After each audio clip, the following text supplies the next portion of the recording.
Hello friends, welcome to our YouTube channel. आज के इस वीडियो के अंदर हम बात करने वाले हैं सेविंग्स वर्सेस इन्वेस्टमेंट। अब आखिर बहुत सारे लोग कंफ्यूज रहते हैं कि सेविंग और इन्वेस्टमेंट क्या होता है। अगर मैं अपना पैसा सेविंग अकाउंट, बैंक अकाउंट में रखता हूं या फिर एफडी फिक्स डिपॉजिट में रखता हूं, तो ये हम पैसा जो है इन्वेस्ट कर रहे हैं अपनी पैसे की वैल्यू बढ़ाने के लिए। बट रियलिटी क्या है वो जानने के लिए इस वीडियो को पूरा देखिएगा। आपकी बहुत सारी कन्फ्यूजन जो है, बहुत सारे मिथ हैं, वो दूर होने वाले हैं। अब वो कैसे, वो आपको दिखा भी देता हूँ। इंडिया में आज के टाइम में लगभग 71% लोग ऐसे हैं जो अपना पैसा बैंक सेविंग अकाउंट में रखते हैं, ठीक है।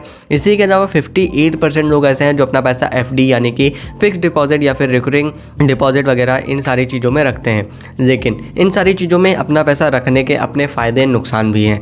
फ़ायदे क्या हैं कि आपको जब भी कभी इमरजेंसी में अपने पैसे की ज़रूरत होगी, आप आराम से अपना पैसा विड्रॉल करके आराम से अपना पैसा यूज कर सकते हो।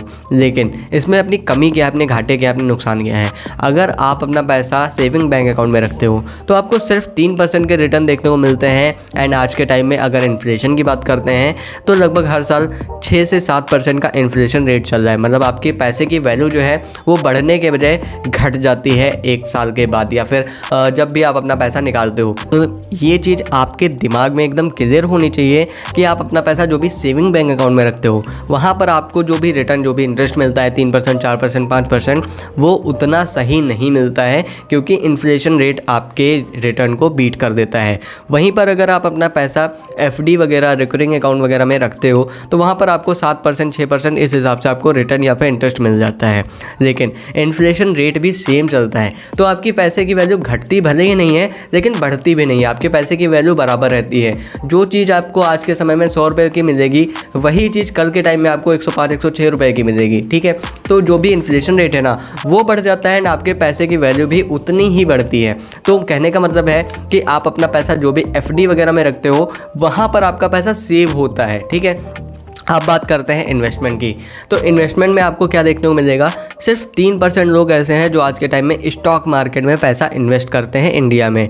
एंड अगर बात करते हैं म्यूचुअल फंड की, तो म्यूचुअल फंड में सिर्फ 4% लोग ऐसे हैं या फिर 4% से भी कम लोग ऐसे हैं जो अपना पैसा म्यूचुअल फंड में इन्वेस्ट करते हैं। अब इन दोनों में क्या डिफरेंस है? अगर आप म्यूचुअल फंड में इन्वेस्ट करते हो तो इसमें आपको 15%, 20% तक के रिटर्न मिल सकते हैं। लेकिन अगर आप इन जैसी जगहों पर इन्वेस्ट नहीं करते हो अपना डाटा एनालिसिस करने के बाद, तो आपका बहुत बड़ा नुकसान होता है, क्योंकि आपको जो इंटरेस्ट मिलता है बैंक सेविंग अकाउंट में या फिर एफडी में, वो 7% तक का मिलता है। लेकिन अगर आप स्टॉक मार्केट या फिर म्यूचुअल फंड में इन्वेस्ट करते हो तो आपको 10%, 20%, 15% इस हिसाब से रिटर्न मिल सकते हैं अगर आप अपना डाटा एनालिसिस करते हो। आपको ये चीज़ ज़रूर ध्यान रखनी है कि डाटा एनालिसिस आपको करना आना चाहिए।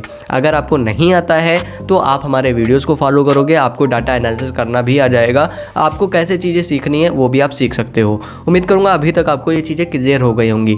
अब मैं आपको एक बिल्कुल बाकायदा कैलकुलेशन करके भी दिखा देता हूँ कि किस हिसाब से आपको रिटर्न देखने को मिलते हैं। अगर आप अपना पैसा जो है रखते हो एसआईपी के द्वारा या फिर लमसम के द्वारा किसी भी म्यूचुअल फंड या फिर स्टॉक मार्केट में, आप 1000 रुपये की एसआईपी करते हो 20 साल के लिए, ठीक है, एंड 20% का रिटर्न आपको मिलता है। अगर आप मेरी वीडियोस फॉलो करते हो तो मैंने बहुत सारे ऐसे म्यूचुअल फंड बताए हैं जिसमें 20% के रिटर्न उस म्यूचुअल फंड ने दिए हुए हैं। आने वाले टाइम में, फ्यूचर में भी वो जो म्यूचुअल फंड है वो 20% तक के रिटर्न या फिर 15% तक के रिटर्न दे सकते हैं। उम्मीद करूंगा अभी तक आपके माइंड में ये चीज़ क्लियर हो गई होगी। अब 20 साल में अगर आप 1000 रुपये के एसआईपी करते हो तो 2,40,000 रुपये आप टोटल इन्वेस्ट करोगे। जो उसकी वैल्यू निकल कर आएगी वो 31,61,000 की हो जाएगी। अब बात करते हैं अगर आप अपना पैसा सेविंग अकाउंट में रखते हो, ठीक है, सेविंग अकाउंट में आप अपना पैसा 1,00,000 रुपये रख लेते हो, मैं मान के चलता हूँ 20 साल के लिए, एंड उसमें आपको रिटर्न कितना मिलता है, सिर्फ 3% का। तो यहाँ पर आपको क्या देखने को मिलेगा, आप 1,00,000 रुपये लगाओगे, 1,80,000 रुपये की वैल्यू निकल कर आएगी, वो भी 20 साल के बाद। एंड जो आपका इन्फ्लेशन रेट चल रहा है, मैं अगर वो कैलकुलेट कर देता हूँ, इसी में 6% से 7% चल रहा है, बट मैं अगर 6% भी लेकर चलता हूँ तो आपके पैसे की जो वैल्यू होनी चाहिए थी वो 2,20,000 होनी चाहिए थी, जबकि उस समय पे वैल्यू आपकी हो रही है 1,80,000। तो आप खुद सोच कर देखो कि आपके पैसे की वैल्यू बढ़ रही है या फिर घट रही है। उम्मीद करूँगा आपको ये डिफरेंस एकदम क्लियर समझ में आ गया होगा कि आपका पैसा इन्वेस्ट कहाँ पे होता है एंड सेव आप कहाँ पे करते हो। हो। अगर आपके मन में भी ये मिथ था कि आपका पैसा बैंक अकाउंट में पड़े पड़े सेव हो रहा है, तो ये आपका मिथ एकदम गलत है एंड आपको इससे बाहर निकलना चाहिए। आप वो पैसा इन्वेस्ट करते हो यानी कि डिपॉजिट करते हो, वो आप इमरजेंसी फंड के रूप में रख सकते हो, वो भी फिक्स डिपॉजिट अमाउंट में, एंड थोड़ा पैसा सेविंग अकाउंट में। अदर पैसा आप अपने हिसाब से चीज़ों को देखते हुए म्यूचुअल फंड या फिर स्टॉक मार्केट में इन्वेस्ट कर सकते हो। उम्मीद करूँगा मेरा यह वीडियो आपको पसंद आएगा। मेरा यह वीडियो कैसा लगा हमें कमेंट बॉक्स में ज़रूर बताएं। इसी तरह की इंटरेस्टिंग वीडियोस देखने के लिए हमारे चैनल को सब्सक्राइब करें। धन्यवाद दोस्तों।